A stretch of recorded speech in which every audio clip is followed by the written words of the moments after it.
नमस्कार, मैं हूं देवेंद्र। आप देख रहे हैं पंजाब केसरी टीवी चंडीगढ़। कोरोना की समस्या लगातार बड़ी समस्या बनती जा रही है। लॉकडाउन 4 भी आने वाला है, लेकिन लॉकडाउन 3 तक क्या कुछ सरकार को हासिल हुआ है? सरकार ने जो कदम उठाए हैं वो कितने काफी हैं? क्या लॉकडाउन लगाने में सरकार ने देरी की, जो इस तरीके से ये मामले बढ़ते जा रहे हैं?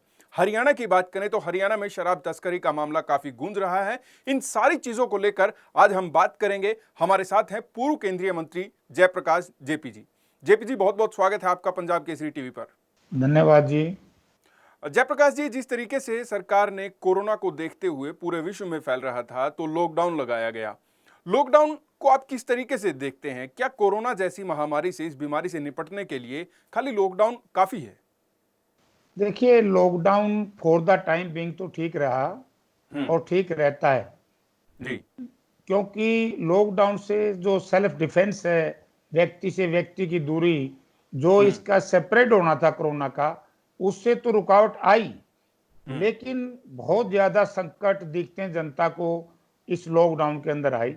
जैसे जी। प्रवासी मजदूर बड़े परेशान हैं, बड़े दिक्कत में हैं, क्योंकि इनको अब जिस तरीके से घरों जाने की इजाजत दी गई है, रेलें चलाई गई हैं, बसें चलाई गई हैं, ये काम अगर पहले कर देते, 24 तारीख को जैसे भारत के प्रधानमंत्री आदरणीय मोदी जी ने लॉकडाउन की घोषणा की 23 तारीख को, उसको मेरी अपनी राय ये है 7 दिन का समय दे देते भी, जो भाई जहां रहना चाहता वहां रहे। लेकिन इस तरह की महामारी है, इसमें सोशल डिस्टेंस को मेंटेन रखना पड़ेगा, तो अपनी जी। अपनी जगह पर रहेंगे, फिर पता नहीं लंबा चल सकता है, तो वो ज्यादा बेहतर रहता। अच्छा, आपने बिल्कुल सही बात कही। जो मजदूर पलायन कर रहे हैं उनके खाने पीने की व्यवस्था की काफी दिक्कतें रही। अब भी जो मजदूर हैं वो पैदल चलने को तैयार हैं, भले ही बसें चला दी हैं, भले ही रेलगाड़ियां चला दी हैं। क्या जो व्यवस्था की गई है, जो मैनेज किया गया है, वो सही तरीके से नहीं किया गया? और लोग जाने को मजबूर क्यों हो? क्या सहूलियतों, जो सहूलियत देनी चाहिए थी सरकार को, क्या वो उनमें देर कमी लगती है? हाँ, वो देर में आई, क्योंकि कल जैसे 20 लाख करोड़ रुपए की जो पैकेज की घोषणा की, तो अब हरियाणा प्रदेश की सरकार की मैं बात करूं, तो उन्होंने अब शुरू किया है। जो अ, हरे राशन कार्ड धारक हैं, जो बगैर राशन कार्ड वाले हैं, जो एपीएल में भी आते हैं, लेकिन वो गरीब लोग हैं, अब उन्होंने 60 दिन के बाद इस तरह की प्रोसेस शुरू किया। ये बहुत पहले से शुरू करना चाहिए था, देरी से काम शुरू किया है। और दूसरा, प्रवासी मजदूरों को बहुत पहले भेज देना चाहिए था, एक देरी 20 की लाख है। करोड़ के, जी, 20 लाख करोड़ के पैकेज की आप बात कर रहे हैं। पूरी दुनिया की अर्थव्यवस्था इससे चरमरा गई है, डगमगा गई है। और हिंदुस्तान में 20 लाख करोड़ का जो पैकेज लाया है, आप इसको कितना सही मानते हैं? और धरातल तक क्या आपको लगता है इसका बेनिफिट जो है वो मिल पाएगा? नहीं, इससे मैंने जो कीमत फार्मर्स का, एमएसएमई का मैंने जो देखा है, इससे कोई लाभ होने वाला नहीं। आज आवश्यकता है कि जल्दी से जल्दी किसान के, मजदूर की जेब में पैसा जाए, तभी फायदा है, वरना कोई फायदा नहीं। अब लिक्विडिटी तो बढ़ जाएगी, लोन मिलेंगे, कब मिलेंगे, कितना समय लगेगा, ये अभी देरी में काम शुरू होने वाली बात है। आज इस तरह की हालत थी कि आज चाहिए था, आज किसान और मजदूर की जेब में कुछ नहीं मिला। अच्छा, हरियाणा सरकार क्या कर सकती थी? आपको क्या लगता है कि जैसे किसानों की आपने बात की है, जब गेहूं की कटाई की बात आई, इसकी बिकाई की बात आई, ये बिकनी थी, खरीद नहीं समय पर हो पाई, और जो पैसा है वो नहीं समय पर मिल पाया। हरियाणा सरकार क्या कुछ कदम उठा सकती थी? आपको क्या लगता है इस कोरोना की समस्या में, और वैसे भी किसानों के भले के लिए? हरियाणा सरकार ने तो ऐसे प्रैक्टिकल किया, जैसे एमबीबीएस करते हुए डॉक्टर करते हैं ना, कि भाई बीमार को, मरीज को घेर लो, देखोगे इसमें बीमारी क्या है, ठीक है, गलत है। तो इस तरह का एक्सपेरिमेंट किया। ये नए नए एक्सपेरिमेंट अच्छे नहीं रहे। ये हरियाणा प्रदेश की सरकार गेहूं खरीद में 100% विफल रही। और डिप्टी चीफ मिनिस्टर, जिसका ये विभाग है, और मुख्यमंत्री जी दोनों ने ये कहा था, मैंने अखबार में पढ़ा है, कि हम किसान को बोनस देंगे, तो कोई बोनस की घोषणा नहीं की। फिर डिप्टी चीफ मिनिस्टर ने चिट्ठी लिख दी कि मैंने भारत सरकार को चिट्ठी लिखी है। मैं ये कहना चाहता हूं कि डिप्टी चीफ मिनिस्टर, जो फूड एंड सप्लाई डिपार्टमेंट का इंचार्ज है, उसकी जो ये योजना है संपूर्ण विफल रही। झूठ बोलता रहा, कभी कहता है आड़तियों के थ्रू खरीदेंगे, कभी कहता है हम आड़तियों को बाहर निकालेंगे, कभी जिस तरीके से ट्रांसपोर्टेशन को हैंडलिंग जो की, ट्रांसपोर्टेशन हैंडलिंग के ठेकेदार, उन्होंने लूट मचा दी। यानी कि अब की बार जैसी लूट मैंने 40 साल की राजनीति में कभी नहीं देखी थी। जो फूड एंड सप्लाई डिपार्टमेंट ने गेहूं प्रोक्योरमेंट के अंदर बड़ी भारी लूट मचाई, किसान और आड़ती और मजदूर तीनों को बर्बाद करके रख दिया, एक नया पैसा बोनस नहीं दिया। इससे बुरी बात क्या हो सकती है? एक तरफ प्राकृतिक आपदा से मरे, बिल्कुल। बारिश की वजह से मरे, अब पेमेंट नहीं आ रही। अब 20-25 दिन से पेमेंट नहीं आई।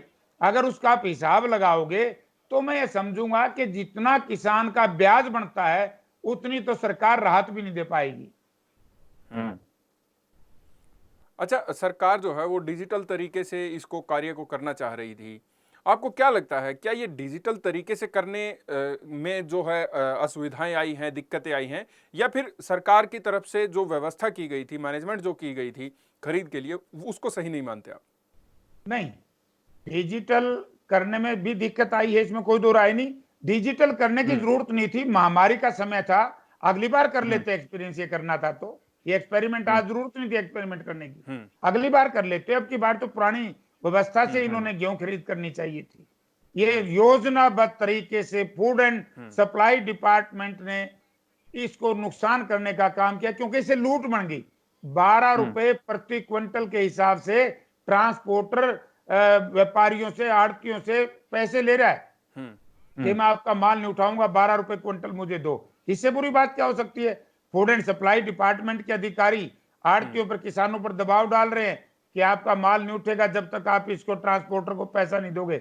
और ट्रांसपोर्टर सारे जेजेपी के हैं, जेजेपी के पदाधिकारी हैं। ये तो लूट है, जंगल का राज बन गया है। और मैं मुख्यमंत्री से बहुत पहले भी कह चुका हूं कि यदि आप इस लूट को नहीं रोकोगे तो हम ये समझेंगे जेजेपी बीजेपी दोनों इसके लिए दोषी हैं, ये जनता माफ नहीं करेगी। जेजेपी की आपने बात की है, लगातार देखा जा रहा है उप मुख्यमंत्री दुष्यंत चौटाला पर यह आरोप लगते रहे हैं कि वो शराब के ठेके क्यों चलाना चाहते हैं। लॉकडाउन हुआ तो भी हरियाणा की अगर बात करें तो कुछ दिन शराब के ठेके खुले रहे, उसके बाद बंद किए गए। फिर शराब तस्करी का मामला आ गया, एसआईटी गठित कर दी गई, और सतविंदर राणा जो कि आपके विरोध में चुनाव भी लड़ रहे थे साल 2019 में विधानसभा का कलायत से, उनकी गिरफ्तारी हुई है। किस तरीके से देखते हैं इस पूरे मामले को? देखिए देवेंद्र जी, क्या बताऊं मैं, ये डिप्टी चीफ मिनिस्टर ऐसा व्यक्ति बना दिया। हरियाणा प्रदेश के वो मतदाता जिन्होंने जेजेपी के पक्ष में मतदान किया था, उनका ईमान बेच दिया, उनका धर्म बेच दिया। तो इन्होंने तो पैसा कमाना है, लोगों को लूट लिया। तो जहां तक शराब तस्करी की बात है, शराब तस्करी में सतविंदर राणा से मेरे खिलाफ चुनाव लड़ा, बात एक अलग है, लेकिन हमारा साथी है, साथ रहा है। ये अकेला काम नहीं कर सकता। भूपेंद्र सिंह दहिया जो गिरफ्तार किए हुए हैं, उनका मैंने बयान पढ़ा अखबार में कि उन भूपेंद्र दहिया को बड़े लोगों से मिलवाने का काम सतविंदर राणा ने किया है। मैं एक बात पूछना चाहता हूं हरियाणा सरकार से और हरियाणा पुलिस से, वो आदमी का नाम क्यों नहीं उजागर करते जो बड़ा आदमी है? मैं उजागर करना चाहता हूं कि आज सरकार यदि ईमानदारी से इसकी जांच करवाना चाहती है, सबसे पहले तो डिप्टी चीफ मिनिस्टर अपना इस्तीफा करे, क्योंकि उसकी पार्टी का उपाध्यक्ष इसमें दोषी है, तस्करी में शामिल है, और दूसरे मुलजिम ने भी उसका नाम ले दिया। लेकिन मुझे आश्चर्य इस बात का है कि हरियाणा प्रदेश की जनता को डिप्टी चीफ मिनिस्टर कब तक झूठ बोल बोल करके बहकाएगा। सबसे पहले गेहूं खरीद में झूठ बोली, उसके बाद धान घोटाला में झूठ बोली, आज सबसे बड़ी झूठ शराब तस्करी में बोल दी। कल मैंने उसकी प्रेस कॉन्फ्रेंस सुनी है, उसमें कह दिया कि सतविंदर राणा को गिरफ्तार नहीं किया गया, उस पर कोई मुकदमा नहीं है, उसको तो केवल जांच के लिए बुलाया गया है। बोलो कितनी बड़ी झूठ, इतने बड़े पद पर, संवैधानिक पद पर बैठ करके डिप्टी चीफ मिनिस्टर बोल रहा है। थोड़ी सी भी नैतिकता हो, या तो इनको ज्ञान नहीं है, या मंदबुद्धि का है, या फिर जनता के साथ झूठ बोल करके छलावा कर रहा है। वरना हमारी आईपीसी में लिखा है कि कोई भी व्यक्ति यदि फर्द इंसाफ में उसका नाम आ जाए और अदालत में वो फर्द इंसाफ पेश हो जाए, उसके बाद पुलिस उसको गिरफ्तार करती है तो मुलजिम कहलाता है। वो मुलजिम है सतविंदर राणा, 2 दिन के रिमांड पे है। उसके बाद ये कहता है, फिर दूसरी झूठ बोल दी डिप्टी चीफ मिनिस्टर ने कि ये मुकदमा दर्ज हुआ है 2016 का, झूठा है डिप्टी चीफ मिनिस्टर। ये मुकदमा 28 मार्च को दर्ज हुआ है, जब देश में लॉकडाउन शुरू हो गया था। देश में शराब की तस्करी बड़ी जोर प्रदेश में शराब की तस्करी बड़ी जोरों से शुरू हो गई थी। यानी कि इससे झूठा आदमी मैंने सृष्टि में नहीं देखा। फिर झूठ तीसरी बोल दी कि जो भूपेंद्र सिंह दहिया है, इनके फोटो इनसे जुड़े हुए हैं, दीपेंद्र सिंह हुड्डा जो राज्यसभा के सांसद हैं। अरे भाई, फोटो किसके किसके साथ जुड़े हुए हैं? ये तो किस जो जनप्रतिनिधि है या पब्लिक का आदमी है, किसी के साथ फोटो जुड़ना अलग बात है। लेकिन आज जो गिरफ्तारी है, आज जो एक्साइज डिपार्टमेंट विभाग है, वो दुष्यंत चौटाला के पास है। इसलिए डिप्टी चीफ मिनिस्टर, इस जांच को बरगलाओ बहकाओ मत, जांच का रुख ना बदलो। कभी किसी का नाम लेते हैं, कभी किसी का नाम लेते हैं। मैं एक प्रश्न पूछना चाहता हूं डिप्टी चीफ मिनिस्टर से, सतविंदर राणा की गिरफ्तारी से पहले सतविंदर राणा क्या डिप्टी चीफ मिनिस्टर के घर में नहीं था? अगर डिप्टी चीफ मिनिस्टर के घर में सतविंदर राणा है, तो इस तीसरी चौथी झूठ बोली 3 दिन में ही कि मैंने तो डीजीपी से पूछा भाई क्या मामला है। सतविंदर जब इसके घर में था, सारा मामला बता के नहीं आया इसको। यानी कि इतना बड़ा झूठा व्यक्ति इतने बड़े पद पे बोल करके इतनी थोड़ी उम्र में, मैं तो कहता हूं कि चोर चोरी से नहीं जाए, बल्कि हेरा फेरी से नहीं जाए। तो हेरा फेरी कर रहे हैं, बार बार लोगों को बका रहे हैं। शराब तस्करी की जांच एसआईटी ने करनी चाहिए। और ये तो वीज साहब को मैं मुबारकबाद भी देता हूं कि उन्होंने बड़ी निर्भय होकर के इस जांच को आगे बढ़ाया है। लेकिन मैं गृह मंत्री से, मुख्यमंत्री से भी कहना चाहूंगा कि इसमें बड़े लोगों का नाम आ चुका है। जो आज मैंने अखबार में पढ़ा है, भूपेंद्र सिंह दहिया ने कहा है कि सतविंदर राणा ने मुझे बड़े लोगों से मिलवाया है। उन बड़े लोगों के नाम भी उजागर करो, जनता पूछना चाहती है। यदि उन बड़े लोगों का नाम बचा लिया, यदि इन तस्करों को ऐसे ही छोड़ दिया, तो ये धान घोटाला की तरह नहीं है, या गेहूं के जो खरीद घोटाला है, इसको हम सड़कों पर लड़ेंगे, अदालत में लड़ेंगे। या तो मुख्यमंत्री जी इस अपने डिप्टी चीफ मिनिस्टर को बर्खास्त कर दें, अगर ये इस्तीफा नहीं देता इस्तीफा लें, बर्खास्त करें, वरना सारा विपक्ष जिस दिन लॉकडाउन खुल जाएगा, हम महामहिम राज्यपाल को ज्ञापन देंगे। अगर उन्होंने भी हमारी बात को नहीं सुना, क्योंकि सरकार का हिस्सा है डिप्टी चीफ मिनिस्टर, तो हम सड़कों पर लड़ाई लड़ेंगे। हरियाणा प्रदेश को हम ऐसे लूटने नहीं देंगे। आज 6 महीने में सबसे भयंकर घोटाला हुआ धान घोटाला, मुख्यमंत्री जी ने उसमें क्लीन चिट कर दिया। उसके बाद गेहूं खरीद घोटाला, उसमें लिपापोती हो रही है। अब शराब घोटाला तो सबके सामने है। और मैं एक बड़ी बात कहना चाहता हूं, दुष्यंत सिंह ने, मैं कहता हूं शर्म आनी चाहिए डिप्टी चीफ मिनिस्टर को, जो ये कहता है अगर ठेके खुले रहते तो बहुत अच्छी बात थी। अरे डिप्टी चीफ मिनिस्टर, तेरी उम्र छोटी है, अभी से घिनौने नफरत वाले कार्य मत कर, जिससे जनता तेरे चेहरे के ऊपर देखना भी पसंद नहीं करेगी। क्या बात करता है? WHO ने कहा है कि शराब से इम्यूनिटी कमजोर होती है, और जब इस तरह की कोरोना जैसी भयंकर महामारी हो, इम्यूनिटी हमने बढ़ानी है। ये कह रहे ठेके खुले रखने चाहिए थे ताकि और ज्यादा तस्करी कर सके। मैं तो ये कहना चाहूंगा कि मुख्यमंत्री जी को, गृह मंत्री जी से, ये केवल भूपेंद्र सिंह या सतविंदर राणा का मामला नहीं, और ये सतविंदर राणा अकेला नहीं कर सकता, बिना एक्साइज एंड टैक्सेशन डिपार्टमेंट के अधिकारियों के और इसके जो मंत्रालय जिनके हाथ में, उसके सह के बिना नहीं हो सकता। पंजाब से शराब आई है, उसमें पुलिस के मिली भगत के बिना कैसे आ गई?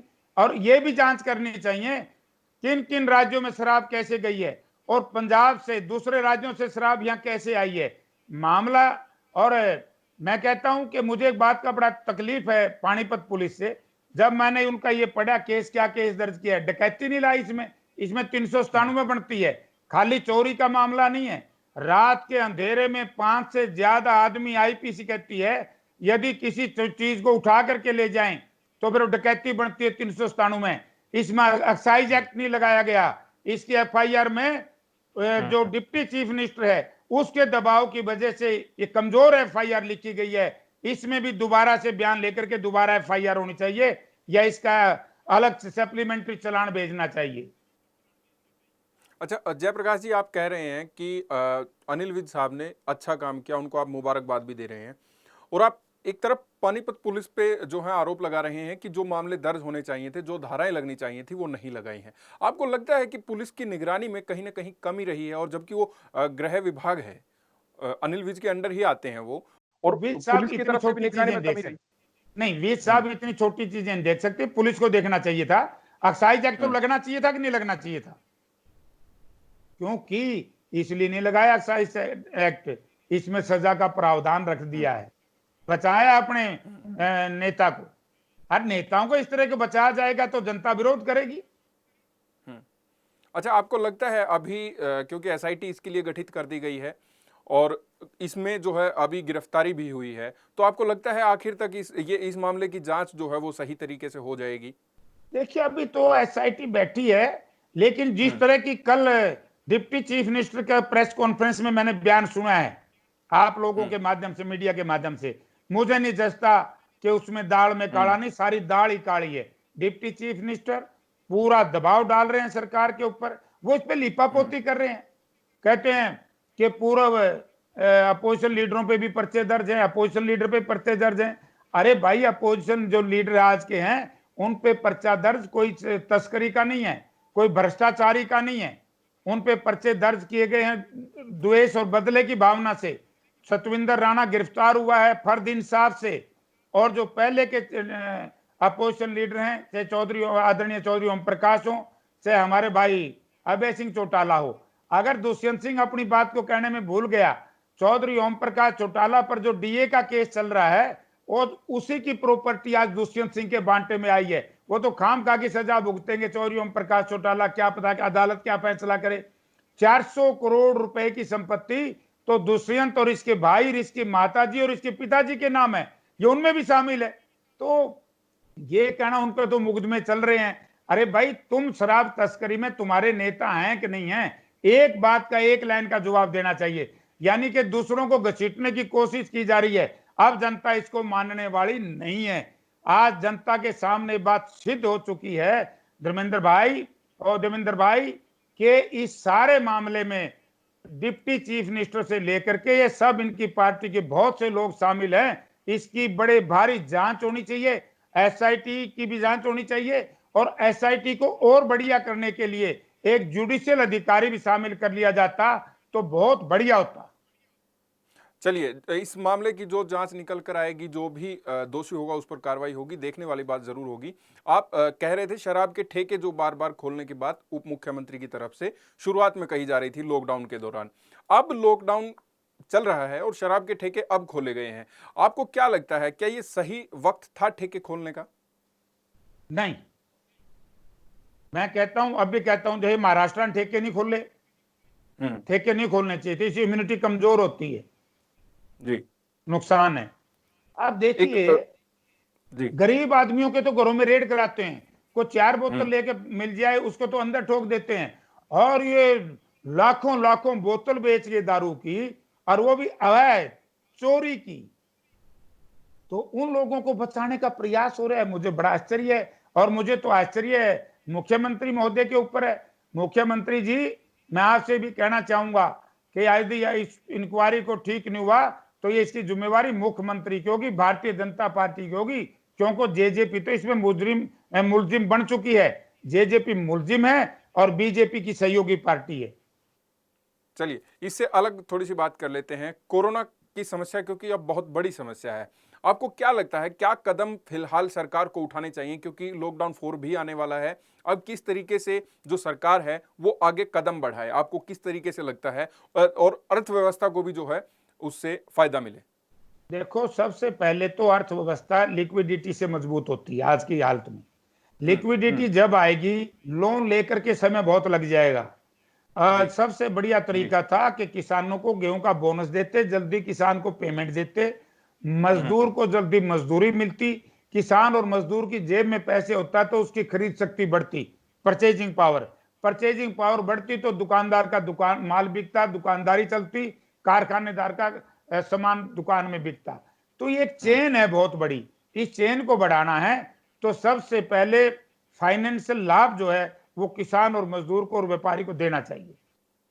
सरकार को क्या सुझाव देंगे, कोरोना से कैसे जो है लोगों को बचाने के लिए क्या कुछ कदम उठाएं? देखो, व्यक्ति से व्यक्ति की दूरी सरकार का अच्छा कदम है, इसमें हम सब लोग शामिल हैं। हमारे नौजवानों ने तो लॉकडाउन के अंदर बड़ा भारी काम किया था गांव में, इसीलिए कोरोना से बचे रहे। हमारे नौजवानों ने 24 घंटे ठीकरी पहरे दिए।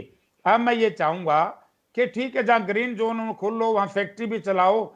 ये लंबी चलने वाली बीमारी है और लंबा लॉकडाउन नहीं चल पाएगा। लॉकडाउन में ढील देनी पड़ेगी। किसान ने खेती करनी है, मजदूर ने मजदूरी करनी है, जब तो पेट भरेगा। कारखानेदार का कारखाना चलेगा, सरकार को टैक्स मिलेगा, कारखाने में नौकरी मिलेगी, मजदूरी मिलेगी, दुकानदार की दुकानदारी चलेगी, उससे भी रोजगार मिलेगा। चीजें सारी चलानी चाहिए, लेकिन ध्यान पूर्वक तरीके से। सर, खुद ही अपनी जिम्मेवारी समझ करके एक दूसरे से दूरी मेंटेन रखो, बच के रहो। सबसे अच्छा तरीका है अकेले रहो, बच के रहो। चलिए, बिल्कुल, बहुत बढ़िया। अकेले रहो, बच के रहो। पूर्व केंद्रीय मंत्री जयप्रकाश हमारे साथ थे और उन्होंने हरियाणा के मुद्दे को लेकर, हरियाणा में शराब तस्करी के मुद्दे को लेकर, लॉकडाउन पर, केंद्र सरकार के कदमों पर, सब पर खुलकर चर्चा की। जयप्रकाश जी, आप हमारे साथ जुड़े, हमें वक्त दिया, बहुत बहुत शुक्रिया। धन्यवाद जी। आप देखते रहिए पंजाब केसरी टीवी चंडीगढ़। नमस्कार।